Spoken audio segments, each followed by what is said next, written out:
first, this webinar is being recorded via Zoom, and attendees can record locally using a third-party provider as needed. Additionally, a full recording of the webinar will be available to attendees after the webinar. Second, microphones and videos of attendees will be automatically turned off for the duration of the webinar today. So you will only be unmuted if and when I unmute you during the question and answer session. Questions will be addressed during the question and answer session, coming up next after some opening remarks by our panelists. We will do our best to address the questions in the order they come in to allow everyone an opportunity to voice their questions today. But please be mindful of the number of questions you ask and pay attention to questions from others in case your question is asked by someone else and responded to by our panelists today. We do have a pretty large turnout today, about 40 attendees. So each attendee will be allowed to ask one question, and then time permitting, we will circle back for additional questions, again, if we do have time. If we run out of time, questions remaining in the Zoom chat feature will be answered in writing as quickly as feasible following the webinar. And we will also provide instructions at the end of the webinar on where to submit those questions that don't get responded to today. And I will explain further after these opening remarks exactly how you can submit your questions electronically or verbally today. So at this time, I'm now going to turn it over to Tom Reinert, who is going to provide some brief remarks on the purpose of today's webinar and introduce the rest of the team that you can see here on the screen to provide their opening remarks as well. All right, thank you. Thank you, Amanda. As she said, I'm Tom Reinert. I'm a regional director for Florida Fish and Wildlife Conservation Commission's South region. So I want to welcome you all to this press conference. We're here to discuss what's known as an unusual mortality event for manatees. It's primarily occurring in the Indian River Lagoon, but all along the east coast of Florida. And I do want to thank you for your interest in this important conservation issue. I do want to thank the governor and the legislature for their support and their leadership leading up to and during this event. I also want to thank Eric Sutton, the Executive Director of the Fish and Wildlife Commission, and Leo Miranda, the Southeast Regional Director for U.S. Fish and Wildlife Service. Their leadership is what really pulled this joint response together and why we're here today. We also have with us, as Amanda mentioned, a panel of some experts. We have Captain James Dustin Bonds with FWC's Division of Law Enforcement. He's the Joint Unified Command Incident Co-Commander. We have Roxana Heinzman with Fish and Wildlife Service. She is the Joint Unified Command Agency Administrator. We have Dr. Martina DeWitt with the Fish and Wildlife, FWC's Fish and Wildlife Research Institute Marine Mammal Pathobiology Lab. She's our veterinarian and a lead manatee research scientist. We have Andy Garrett also with FWC's Fish and Wildlife Research Institute Marine Mammal Pathobiology Lab. He's a Joint Unified Command Rescue and Recovery Branch Chief. And we have Ron Mezek with FWC's Habitat and Species Conservation Division, and he's the Joint Unified Command Provisioning Branch Chief. So manatee mortality associated with this event began in December of 2020, primarily in the Indian River Lagoon, but all along the East Coast as well. It was officially declared an unusual mortality event by the U.S. Fish and Wildlife Service in March of 2021.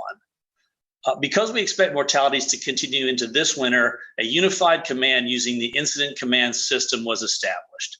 And we're going to get into what that really means in a second, but this really is a joint effort between a variety of people and entities working on this very serious issue.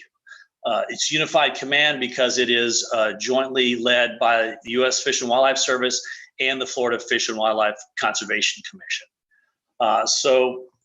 First up, I'm going to introduce Roxana Heinzman with U.S. Fish and Wildlife Service, and she's going to go over the ICS structure, and then following her will be Captain Bonds, who will cover the incident command objectives for this event. Roxana. Good morning, everyone. The U.S. Fish and Wildlife Service and the Florida Fish and Wildlife Conservation Commission both have jurisdiction and responsibility to respond to the UME and other causes of manatee mortality. Addressing these threats has exceeded the current capacity of our agency staff, as well as that of our partners. To address that shortfall and to respond to this incident in as effective manner as possible, we activated a unified command on November 4th, 2021, to bring additional resources to the manatee mortality incident in alignment with the UME declaration. The Incident Command System, or ICS, is used as the standard for emergency management by all public agencies in the United States for both planned and emergency events. The Unified Command is a structure that brings together the incident commanders of the major organizations involved in the incident in order to coordinate an effective response, while at the same time allowing each to carry out their own jurisdictional, legal, and functional responsibilities. The overarching goal of the Unified Command is to reduce manatee mortality this winter. We are leveraging agency resources to effectively and efficiently address the incident, and also to lessen the burden on our public and private partners who have been working for many, many years to rescue and rehabilitate manatees in distress, no matter the cause. Captain Bonds, the incident commander for the Commission, will give you a brief overview of the objectives of the Unified Command. Captain Bonds. I appreciate it, Roxana. Hey, good morning. I'm Captain Dustin Bonds with Florida Fish and Wildlife's Division of Law Enforcement, and I'm a Joint Incident Commander along with our U.S. Fish and Wildlife partner, Incident Commander John Wallace. I'm going to go into more in-depth on a few of our primary objectives that we're trying to accomplish during this joint ICS venture for this incident. As discussed, the joint ICS team is focused on operational priorities that were first established in the delegation of authority that was issued November 4th by the U.S. Fish and Wildlife Service. The primary goals of the delegation are to reduce mortality and the impact on our incident of this incident on our manatee populations, also increasing public safety during the response, and to mitigate the impact of dead animals on our ecosystem and waterways. With those primary goals in mind, we established several key objectives that expand our current research team's capacities to meet the needs of this unprecedented incident.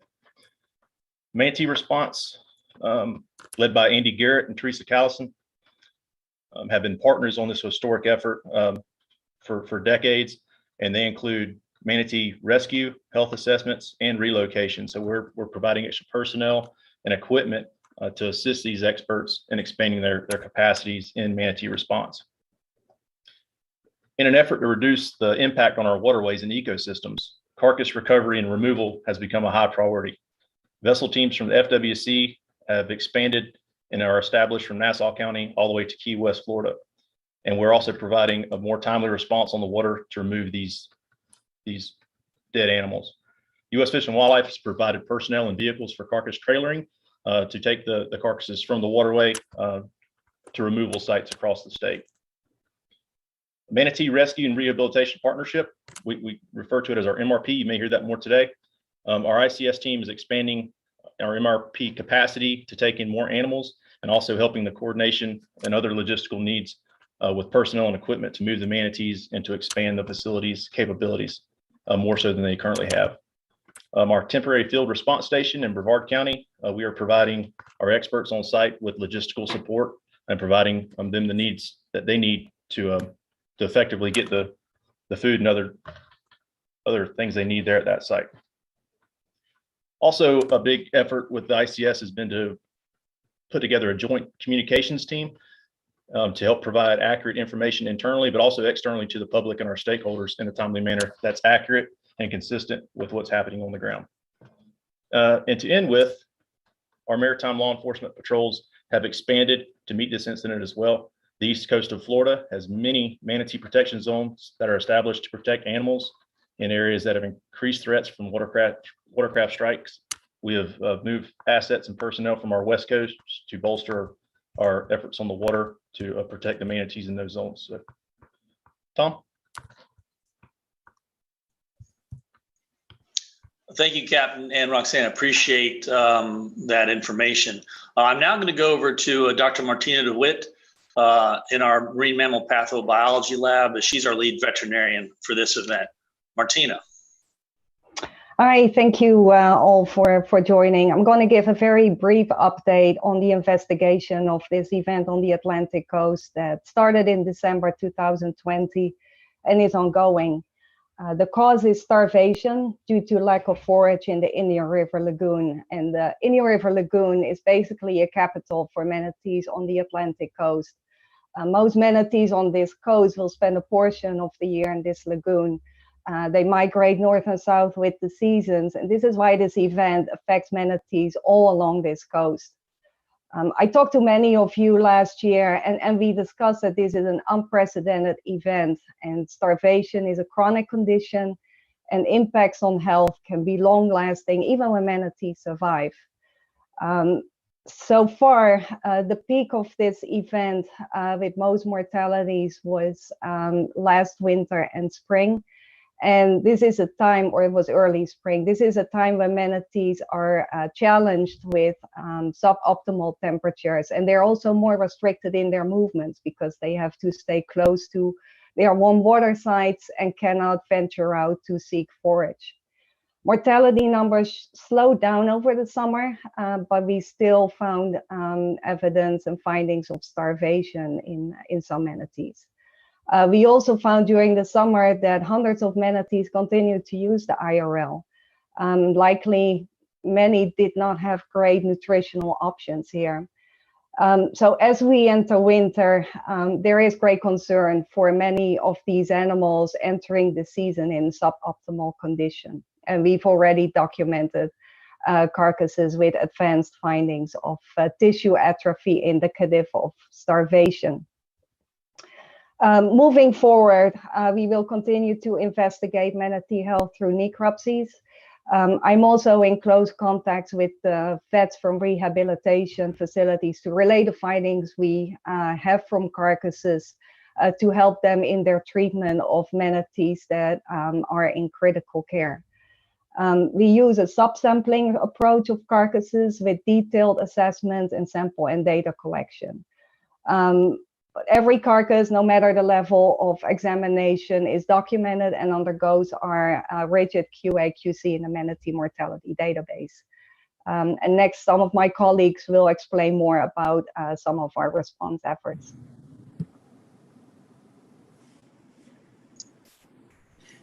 Thank you, Martina.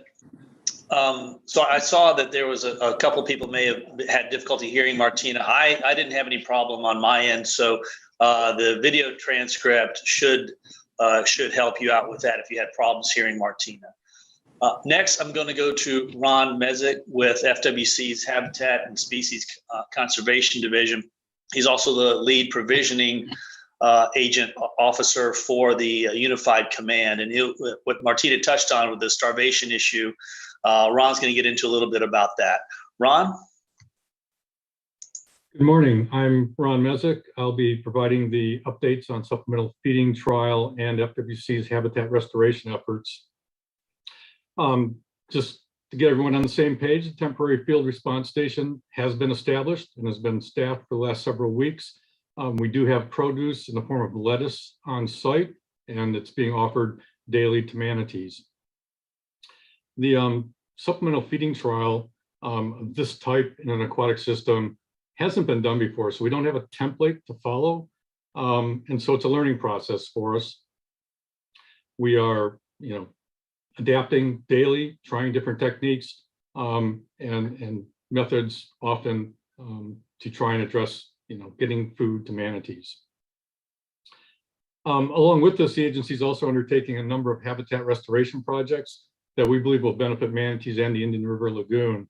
The manatee UME is simply just a system of a larger issue for the lagoon, and addressing that will take time and a lot of coordination with our partners to address and get the lagoon back to where we'd all like to see it be. With that, Tom, I'm back to you. Great, thank you, Ron. I appreciate that. Next, we're going to go to Andy Garrett with FWC's Marine Mammal Pathobiology Lab. And he's also the Joint Command Rescue Coordinator. Andy. Thanks, Tom. So again, I'm Andy Garrett. I am the state's manatee rescue coordinator. I also supervise the field station staff that have been responding to this event. As you've heard it mentioned, this event started for us in December of 2020. We had a huge uptick in dead manatees reported in the Indian River Lagoon, as well as the live distressed animals. Our staff respond. It has been a huge amount of work to date and continues to be. So we received reports from the public through our wildlife alert hotline. That's vital to us, and we really appreciate all the public who have called in distressed animal reports and dead animal reports. But we respond to those reports, decide if the animal needs to be rescued. If it does, we work with our partners, capture the animals, and take them to rehab facilities. So in 2021, we had 159 rescues for the year, which was a record. We've never had that many rescues before, and 115 of those went to rehab facilities. So far past month, we've had 23 rescues, and 20 of those have been in the Atlantic coast. So it's been pretty busy. Really, the biggest issue we're dealing with right now is due to that many rescues coming into facilities, our facilities are at or near capacity. So it's been an issue for us. Some of these animals are coming in really bad states. They're not animals that can be turned around in a few days or a few weeks, like maybe during like a red tide event. These are animals that need long-term care of months or even over a year. So it's been hard to turn these animals out and get a space. So working with the U.S. Fish and Wildlife Service, we're working on some moves and some steps to free up some space at our critical care facilities. And those are coming up in the next week. In addition to the live animal responses, as Martina mentioned, we've been also collecting the dead animals out of the environment, working with U.S. Fish and Wildlife Service and FWC LE. And we're collecting those animals, getting data to better understand this event. And for selected animals, we're taking them to the Marine Mammal Pathobiology Lab in St. Petersburg for necropsy. So this huge amount of work can't be done by just U.S. Fish and Wildlife Service and FWC. We really rely on the MRP, which is the Manatee Rescue Rehabilitation Partnership. That's a collective group of organizations, agencies in ocean area that are dedicated to rescuing, rehabbing, releasing, and monitoring manatees. So in particular, we have partners like Zoo Tampa, Miami Aquarium, and Clearwater Marine Aquarium, who provided rescue and transport assistance to us. We have facilities that are secondary holding facilities like Bishop Museum, Disney, Columbus Zoo, that are taking spillover animals from the critical care facilities to make sure we have space. And then we have our critical care facilities, Miami Aquarium, Zoo Tampa, SeaWorld, and Jacksonville Zoo and Gardens. And I want to really point out SeaWorld as one of the groups that I think really deserves a lot of recognition. They're currently at 35 manatees in-house. They're still making space. They've accepted a majority of the animals from this UME event, treated them for release. So thank you.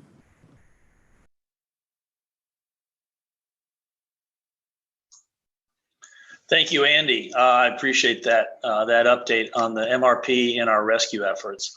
That concludes our panelists. I'm going to turn it back over to Amanda, our facilitator, to begin handling the Q&A part of this press conference. Amanda.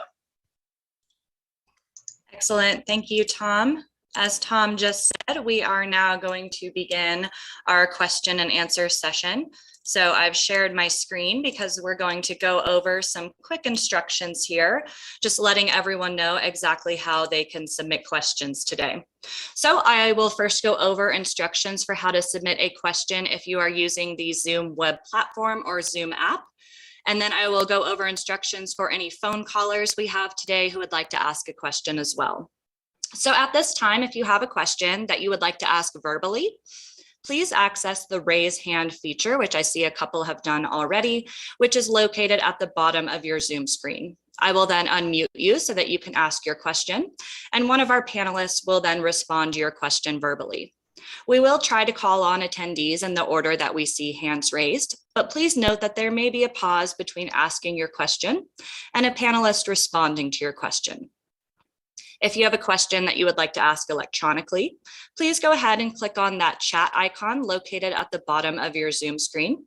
And if you hover your mouse over the bottom of your Zoom screen, the chat icon should appear, but you may need to exit out of your full screen view in Zoom to see the chat icon. You can then type the question into the chat box and please send it to hosts and panelists. I will then read the question aloud for all attendees to hear, and a panelist will respond to your question verbally. For attendees calling in through the phone today who would like to ask a question, please press star 9 on your phone keypad to access the raise hand feature. When it is your turn, I will identify you by the last 4 digits of your phone number, and I will then unmute you so that you can ask your question. You may be muted on your end, so if that is the case, we will prompt you to unmute yourself by pressing star 6. And please note that for any of these methods, you can direct your question either to a specific panelist, or you can ask it to the entire group of panelists today. And again, as I said earlier, we will do our best to address the questions in the order they come in to allow everyone an opportunity to voice their questions today. But again, please be mindful of the number of questions you ask, and please submit your questions one at a time instead of as a list, and we will work our way through those questions as we can, time permitting. So before we launch into our Q&A here, I'll just show one last slide here with some graphics, again, showing you that where that kind of raise hand icon is and what it looks like at the bottom of your Zoom screen to ask a question verbally, or you can press star 9 on your phone keypad.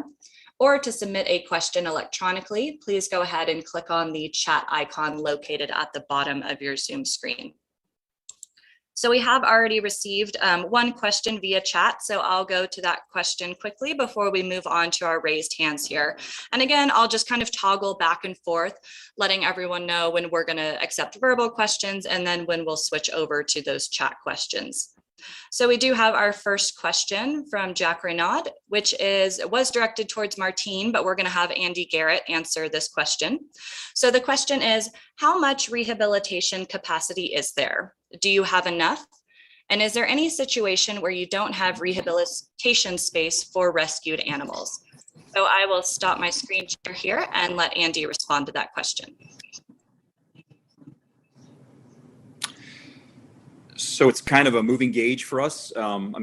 Ideally, what we're looking for is regional capacity. We like to have the facility that's closest to where the animal is being rescued to have capacity. And unfortunately, right now, we don't have that. We have, right now, SeaWorld is our only partner that is able to receive manatees, rescue manatees. So we're building some capacity. We have a couple animal shifts to other facilities coming up the next day or so. We're releasing 2 manatees today from SeaWorld into Blue Springs State Park and moving another animal out of Jacksonville Zoo down to Port Everglades. So that will definitely give us some more going into the weekend, but it is a constant, back and forth trying to maintain capacity. So right now we're able to take animals in. Does that answer the question?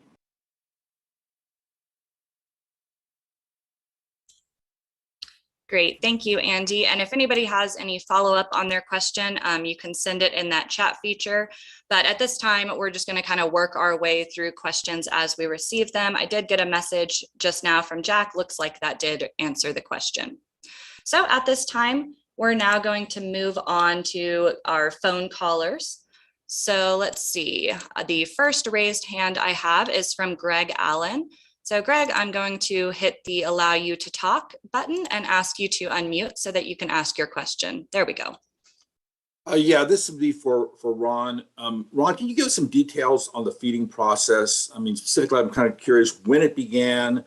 If you have kept track of how much lettuce you've fed, if you give us some kind of anecdotes or discussion about how the manatees are responding to it. Are you seeing different ones come to the site? Just any detail you can give us would be helpful. Great, thank you, Greg. I'll go ahead and put you on mute, lower your hand, and then we will go over to Ron to respond to your question. Right, great question. As I mentioned earlier, this is a learning process for us. So we've started small and add as we go and build on what we do. At this point, we started, I believe our first day on site was December 14th, and we started offering food shortly thereafter. At that time, it's been a very unseasonably warm winter. We had very few animals near the warm water site. That has remained the case up until the week after Christmas, and now we're starting to see a few more animals being present on a regular basis. So we started offering the lettuce in a floating form. At this point, the animals aren't recognizing it as a food source or taking it as a food source. That wasn't a complete shock to us. We were told by some of the experts we have been speaking with that it's not uncommon in captivity when an animal comes in for rehab that they will offer lettuce for up to a week before it's taken as food.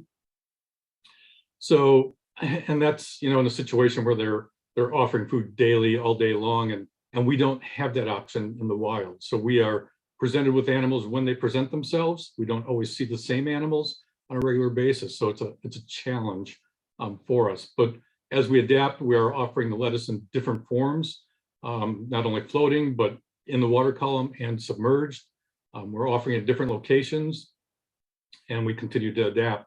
And we are confident at some point we'll find a trigger that works. Great, thank you, Ron. And I'll actually keep you unmuted here so that you can respond to this next question that we've received, a question that came in via chat. So the question is, how strong is the evidence pointing at algae bloom as one of the causes of the starvation event? And why is the East Coast more impacted? So I'm not sure that we're the best source for information on the algae blooms. What I can tell you from my habitat background is that seagrass in the lagoon is a plant that requires light, like most land plants, to grow. And the persistent algae blooms that occurred and have been occurring over the last 8 to 10 years blocks light that reaches the bottom. And without light, seagrass won't grow. And so that is the cause to the loss of seagrass. And that is one of the symptoms of that loss are manatees looking for food and starving. Great, thank you, Ron. And I'll also go to Martina to see if she has any additional input here.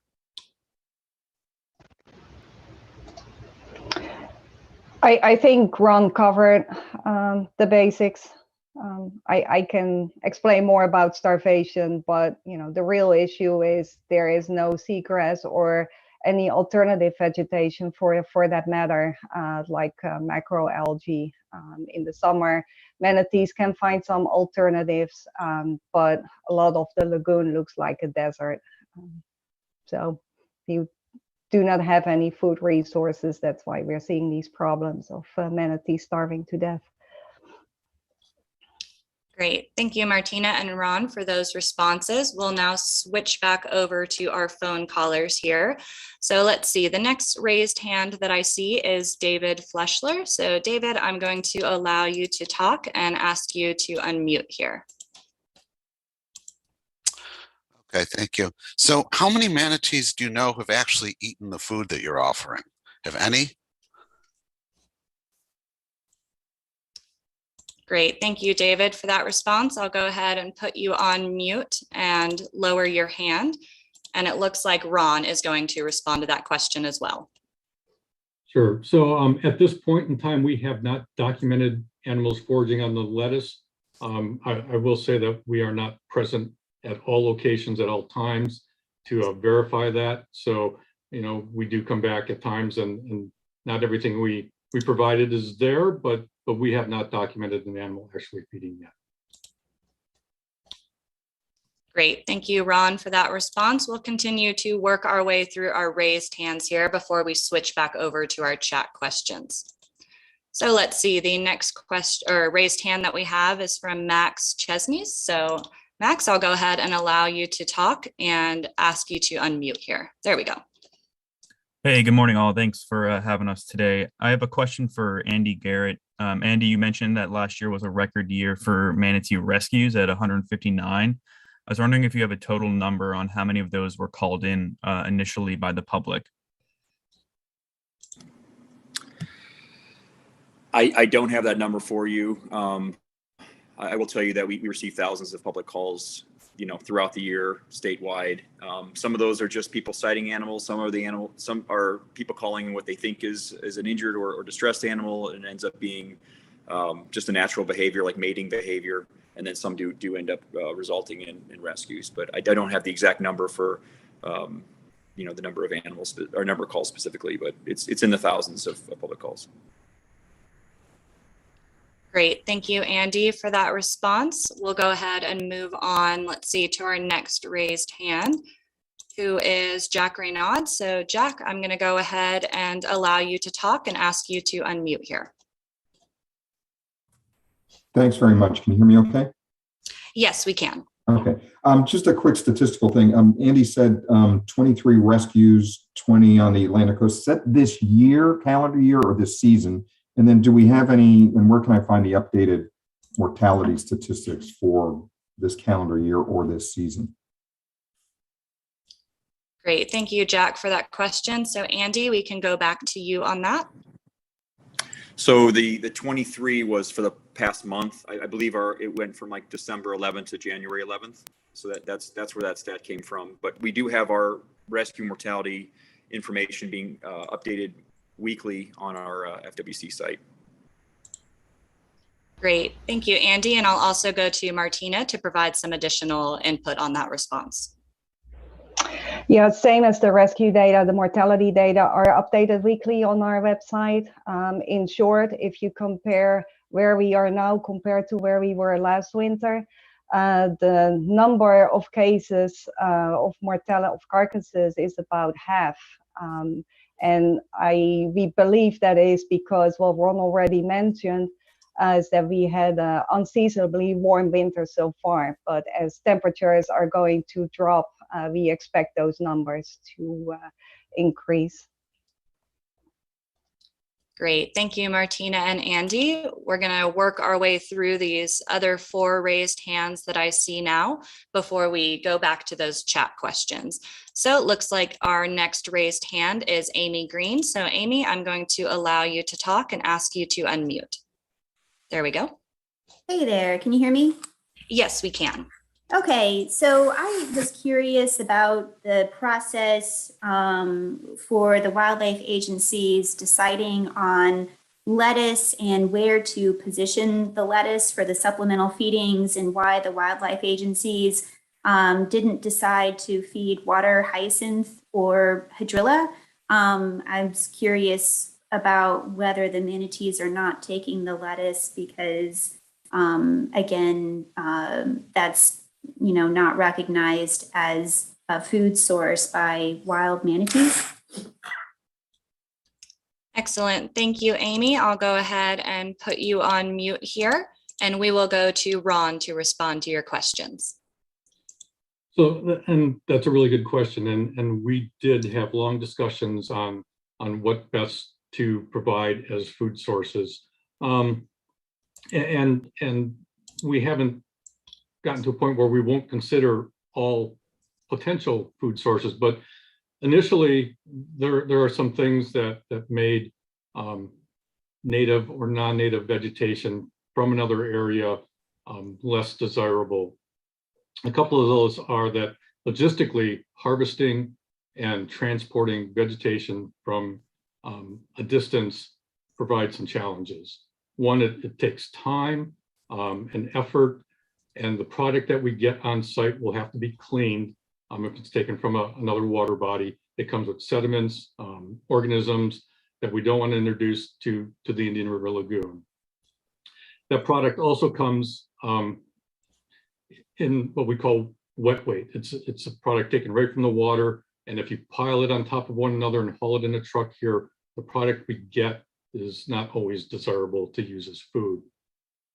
So a lot of thought went into that, and we know manatees will eat lettuce. They eat it in captivity and rehab on a regular basis. So we still believe that that's a clean product. It's readily available to us.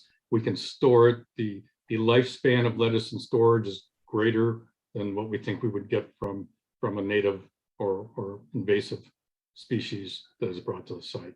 So those are some of the thoughts behind it. Great. Thank you, Ron, for that response. We'll go ahead and move on to our next raised hand. Again, I'm going to get through Haley Bull, Nanette Holt, and then Elizabeth Fleming before we turn it over to those chat questions. So Haley, I will now allow you to talk and ask you to unmute here. Hi, thanks for doing this. Ron, you mentioned that there are some habitat restoration projects you're looking at. I know there's some organizations looking at growing and replanting seagrass. Curious if that's on your list and if you can give any more specifics about what you have in the works to address that. Thank you. Great, thank you for that question. I'll turn it back over to Ron. Sure, this is an area that, you know, our agency is one of the partners that does restoration work, and we have a great crew that does that. Last legislative session, the legislature gave our agency $8 million to use for manatee habitat restoration projects, both warm water and seagrass habitat. And one of the important things for restoration is you need seagrass to plant for a restoration project in the lagoon. And typically in a restoration project, what we do is we find a donor bed nearby to supply those seagrass shoots to plant. And as you've heard from myself and Martina, there isn't anything in the lagoon that we could use as a donor bed right now. So one of the projects we have dedicated some of the funding from the legislature last year is to build and enhance existing upland seagrass nurseries to grow seagrass shoots that will be able to be used for planting once we get water quality to a consistent level where we can start planting seagrass in large quantities again. So that is a big effort and one of the restoration projects that we are doing. Great, thank you, Ron, for that response. We'll go ahead and move on to our next raised hand, Nanette Holt. So Nanette, I'll allow you to talk and then ask you to unmute here. There we go. Hi there, thanks for having me. I have some other questions in the chat, but I was wondering, how can the public identify a manatee in distress? How can they know the difference between a manatee that's just doing his thing as a manatee and one that really needs help? Great, thank you for that question, Nanette. I'll go ahead and put you on mute. And we will go over, looks like, to Andy Garrett to respond to that. I believe we have some information on our website for people if they're interested in kind of what we're looking for. But it's actually interesting to me because we don't necessarily always train the public. They just call in what they think looks abnormal, and usually the reason why they're calling, there is something going on. For this event, I think what we're looking for, animals that are in respiratory distress, so an animal that's breathing once every minute or more frequent than that, animals that aren't moving or reacting well. Some of these starving animals will have visible, skull bones coming through their skin, or there'll be visible ribs. So, those are indications for this specific event. But mixed in, I think just to clarify also, the rescues that we're doing are not just the UME animals. We're having our normal, type of rescues coming in here with watercraft, entanglement. So far this winter, we really haven't had cold stress because it hasn't really been that cold. But yeah, usually the public are really, really good about picking up on animals that don't look right. And the great thing for us also with this technology these days is that we can get a phone photo or video to our biologists almost immediately, and we can quickly diagnose, what they're seeing, what they're describing, and then see that and know if it's something that we need to respond to. So, I think we just encourage people if they see an animal, like a lot of people can usually pick up on those subtle things on an animal that doesn't look right to them. They call it in. Great, thank you, Andy, for that response. All right, we will go to our last raised hand that I see here before we switch over to our chat questions. We have received about 20 questions through chat, so we want to make sure we get to those next. For now, I will go to Elizabeth Fleming and ask you to unmute. There we go. Thank you.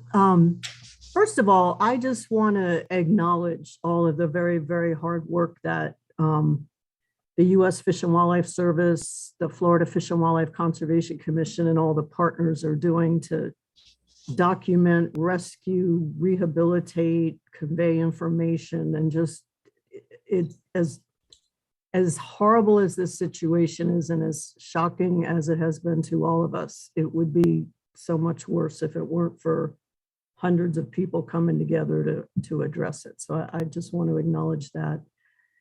And my question is, Blue Springs State Park is reporting like over 300 manatees are there. And knowing that, that's a natural area, how is that different from the East Coast on the Atlantic coast and the power plants? If fortunately temperatures haven't been cold in a sustained manner, but why are there so many manatees at Blue Springs if there aren't so many traveling to the Atlantic? Is there a difference?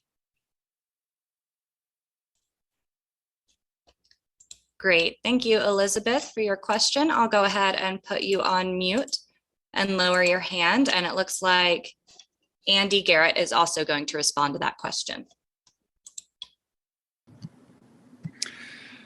And Ron might have some too. I mean,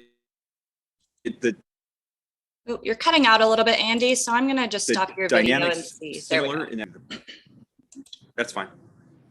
Okay, so the dynamic is similar. They're using the warm water spring to stay warm in the winter.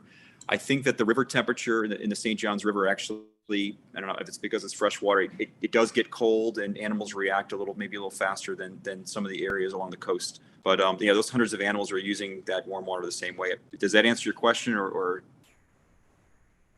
can you clarify a little more what you might be asking? Sure, let me go back to Elizabeth and unmute her and see if she has any additional follow-up here. Oop. There we go. There we go. Sorry, Elizabeth. Okay, no problem. I understand they're traveling there to seek warm water. I guess what I was curious about is, and I don't know if it has anything to do with this UME or what's going on or not, but I found it kind of perplexing that there would be hundreds of manatees at Blue Spring right now. And we know that, for example, the Cape Canaveral FP&L plant on a very cold day, there have been documented like more than 2,500 animals there before. So we're not seeing nearly that, thank goodness. And we know it hasn't been that cold. I'm just wondering what might be driving so many animals to go to the natural spring as opposed to the power plant warm water. If we know, and maybe you answered it by saying the river water temperature might be cold. Yeah, I think it's that, and it's, we do know that hundreds of animals are using FPL. I mean, it's very difficult to see the animals over there, even from shore or from the air. So I know we even had a group over there last week that did an initial flight over and didn't see anything there, and then hundreds of animals there. So, but the dynamic, I hear what you're saying. Where are the manatees? And we have over the course of years seen animals shifting south too. But yeah, I understand your point. Thanks, Andy. And it looks like perhaps Tom is going to provide some additional input here. Yeah, I just want to say that the number of animals that you're seeing at Blue Springs is not unusual, and it's not an elevated number typically from what usually wind up there. And Andy's correct in that the river temperatures drop faster than coastal temperatures, which frequently stay a lot warmer.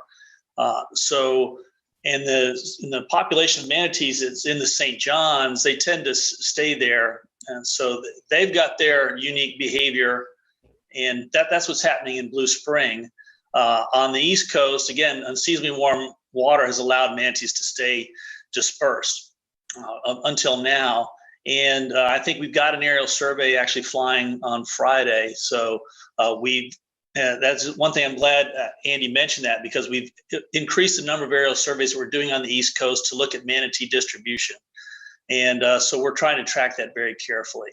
And more manatees are showing up. This is maybe not temperature related, but behavior related, because this is just the time of year when they start to go to those warm water sites. So they're moving, but they're not being pressed by cold temperatures yet. But we expect that to happen, when winter does kind of get going here. Great. Thank you, Tom, for that additional input.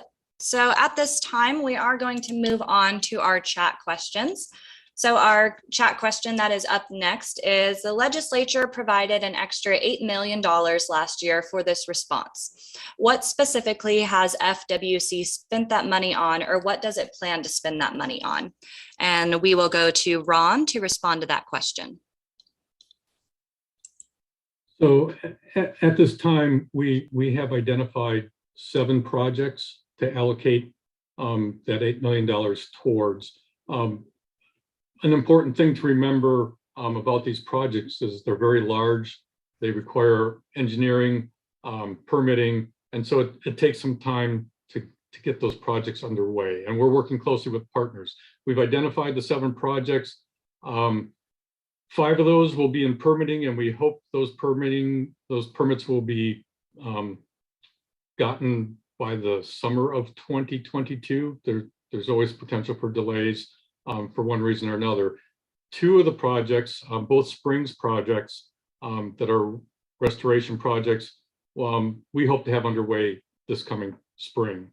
And because they're spring projects, we have to wait till spring because the manatees are using those as warm water sites currently, and we don't want to disrupt that behavior.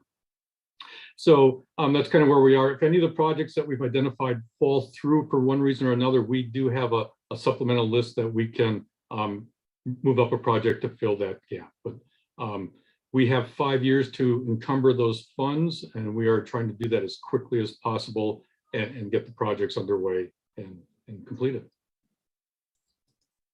Great, thank you, Ron, for that response. We'll go ahead and move on to our next question, which is, what can the community do to help lower the mortality rate?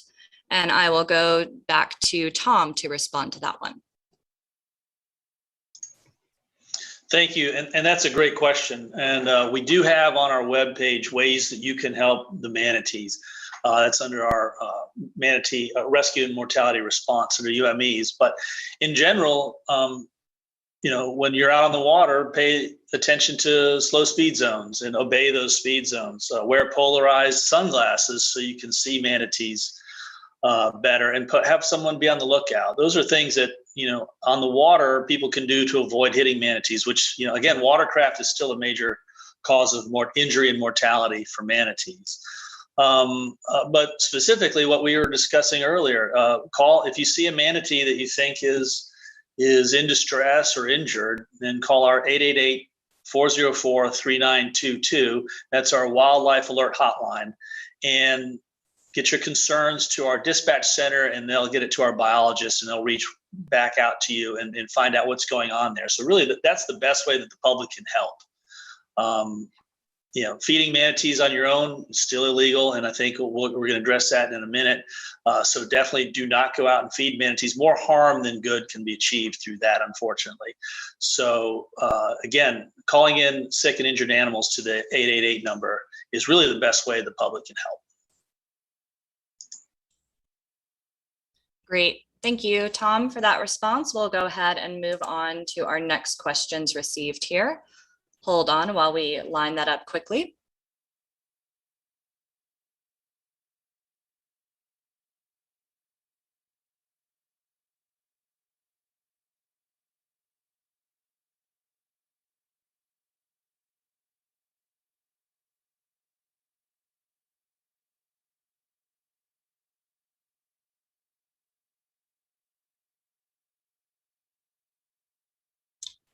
And again, we are working our way through our chat questions right now. If you want to raise your hand, you can again access that raise hand feature. But for now, we're just going to continue to work our way through chat questions received.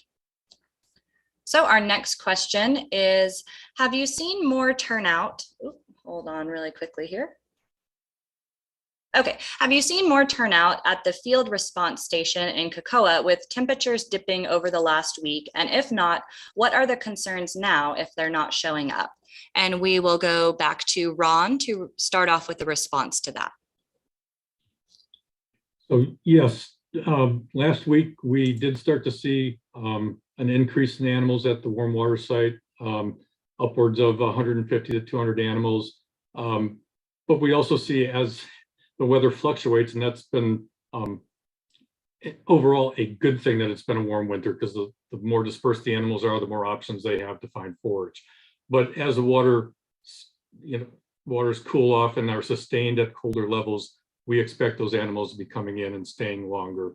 And that will provide us more opportunities to provide food to more animals and hopefully be successful in that effort. So we do expect, it looks like a cold front coming through this next week, and we expect animal numbers to increase with that.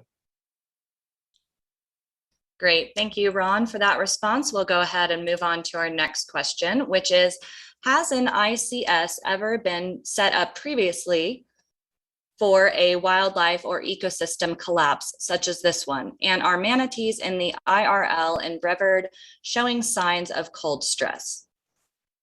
And let's see, I will go first to Roxana Heinzman to respond to part of this question.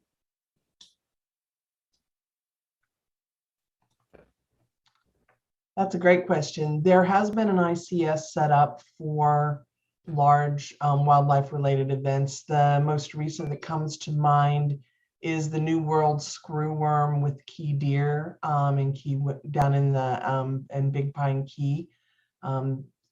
Key deer are an endangered species, and they were being affected by an invasive fly. And there was an incident command, a joint command set up to address both the fly situation, to eradicate the flies, and then also the U.S. Fish and Wildlife Service and the Commission and other partners were part of that unified command to protect key deer until the flies were eradicated.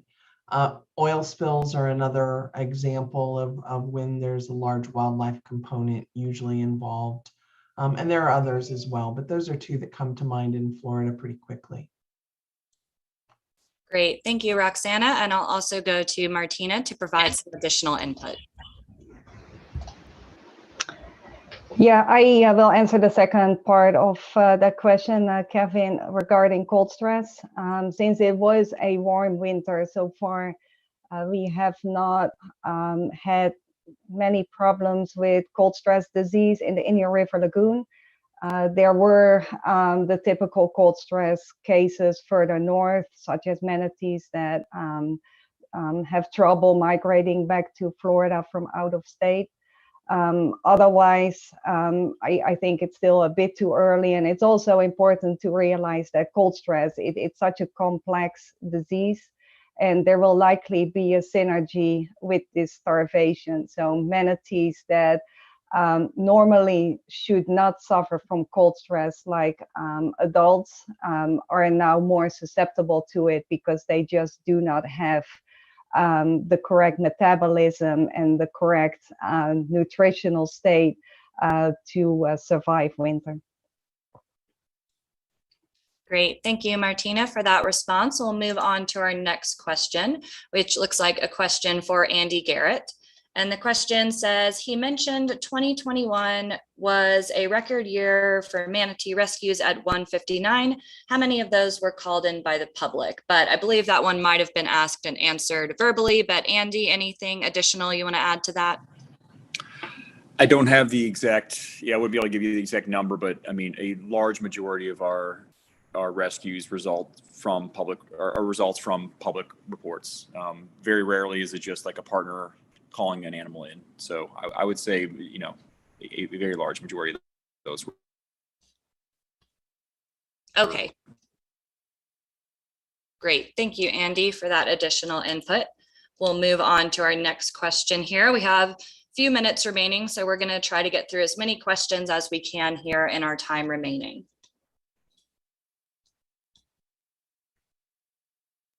All right, so our next question is that the attendee didn't hear how many slots there are for rehabilitation in total. And second part of the question is how many partners are rehabilitating? And I will go back to you, Andy. Let me ask you to unmute here. There we go. Yeah, and I'm Let's see, Andy, you're cutting out pretty badly for me. I might need to go, let's see, to looks like Teresa Callison with, are our panelists might be able to provide some input. Teresa, can you help Andy out? Looks like he's having some audio issues. Hey, everybody. I think Andy kind of touched on it before. We have a host of many partners working on this right now. We have animals rehabbing in 11 facilities here in Florida, also in Ohio, in one facility currently in Texas, and we expect to bring a Georgia facility on in the month. Number of slots, that's difficult. It's not the same as hospital bed spaces. One serious watercraft case can take an entire pool. But generally, I put it about 100, and we have a lot of facilities with expansion plans in place to try to bring additional spots on within the year. Great, thank you, Teresa, for jumping in to help out there. We'll move on to our next question here, which is, will citizens still be cited or penalized by FWC if they feed manatees the same lettuce? And if so, what's that penalty? And let's see, I will go to Captain Bonds to respond to this question.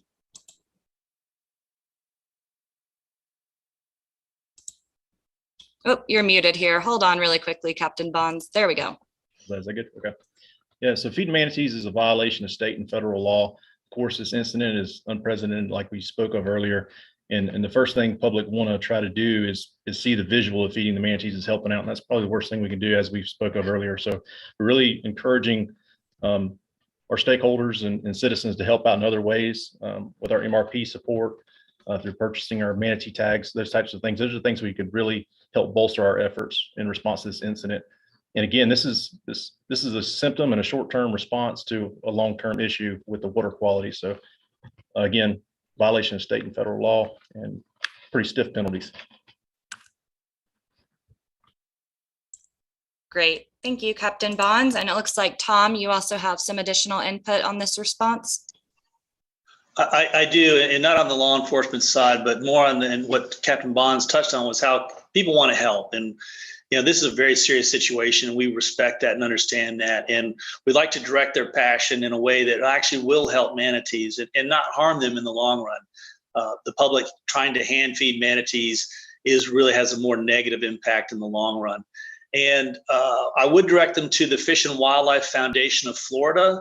It's our 501c3 organization, and they have a specific marine mammal fund where they are collecting funds, and 100% of the funds, my understanding, go to this event. They're not taking any administrative costs out of that, and it goes to purchasing the lettuce that we're using at our field response station, and also to help support the ocean area that on their own dime are taking on this effort to help rehabilitate some of these manatees. So I would direct people to the Fish and Wildlife Foundation of Florida if they really, really want to help and feed manatees.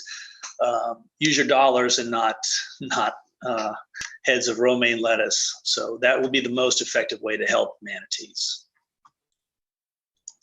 Great, thank you, Tom. And Ron, did you have some additional input to that? Yes, I'd just like to say that one of our other considerations in the supplemental feeding trial that everyone should know is that the lettuce that we are offering manatees, after that has been done, we are removing as much as we possibly can from the system. And we're doing that because one of the considerations is that, if we leave all that vegetation in the water body, it eventually will sink to the bottom and decompose. And that's adding nutrients to a system that already has too many. So just providing lettuce and leaving it isn't benefiting manatees or the lagoon. So just understand that's part of our consideration is water quality in our efforts. Great, thank you, Ron and Tom, for those responses. All right, so it looks like we have reached the end of our time here, unfortunately. I know we still have a few questions remaining out there. We did our best to get to all of the questions that were received today. We do have all of those questions in our own separate chat log. So FWC and U.S. Fish and Wildlife Service will do their best to address those questions individually with those who asked those questions. At this time, I'm going to turn over to our last slide here and share my screen again because we have just a little bit of additional information, and I will turn it back over to you, Tom, to provide some additional last information on this slide here. Great. Thank you, Amanda, and good job, and to your staff behind the scenes for helping us out today. That was really well done. I have a reminder here. Again, we've mentioned it before, but the Wildlife Alert Hotline for calling in sick and injured manatees. As you are reporters are all writing your pieces, please try to include that at the end of your story. We've got some great language on our website about how people can help manatees in the Wildlife Alert Hotline. 888-404-3922 is the best way that the people can help, by calling us and alerting us to an animal that may be in need of assistance. This Joint Unified Command response is an ongoing effort, and it's going to continue for some time. And so we're going to have additional updates on our efforts posted weekly on our website. I think the link is, it's on the screen there. Please address your follow-up questions to one of the Unified Command Joint Communications Team contacts. That is also on your screen. We've got Carly and Kelly, both with FWC, and then Chuck with the U.S. Fish and Wildlife Service. And there's also some additional media materials available on our website, some B-roll, some images and other things. So please do check out our media resources section. Again, thank you so much for your interest and your help in getting the word out about this ongoing effort in response to increased manatee mortalities. And so we really do appreciate your help in that role. Thank you. And that concludes today's press conference. Thank you, and have a good day. Great. Thank you, Tom, and thank you to all of our panelists. I will leave this information up here for a minute or two more, and we'll also try and get that out in the chat feature. Again, thank you everyone for your time and participation.